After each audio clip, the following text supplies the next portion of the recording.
আলে দত্ত সেদিনকে দেখে দেখে দাদু ঘরে অনুষ্ঠান হতে হ্যাঁ দাদু ঘরে অনুষ্ঠান হতে ঠিক অনুষ্ঠান দেখে আমার পছন্দ হইল না তোমার না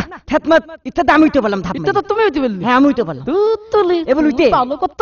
এবার উঠতে অভিনয় করা ধরলাম অভিনয় করা ধরলি দর্শকে অবাক হয়ে গেল কি ব্যাপার এই ছেলে এত সুন্দর অভিনয় জানে ঠেতমাত একজন আমার 10 টাকাও দিল হ্যাঁ 10 টাকাও তাহলে তো বিত্তা থেকে গলিনি আলে দত্ত তো পয়লা গিয়ে টিটকা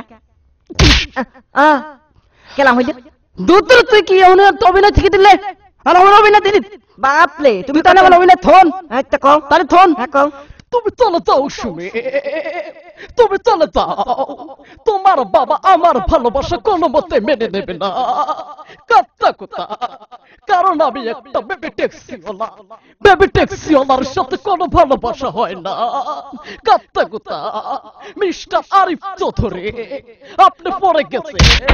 আপনি উঠে পড়েন মিস্টার আরিফ চৌধুরী তুমি অভিনয় ঠিক তো হ্যাঁ তোমার অভিনয় আমি ঠিকই দিতে দত্ত কি হতো দত্ত অভিনয় ঠিক তো হ্যাঁ অভিনয় দত্ত অভিনয় দেখিয়ে দিতে হ্যাঁ তোর একদিন না আমার একদিন হ্যাঁ কি এলে আমার একদিন মানে তুই কি মনে করছিলাম না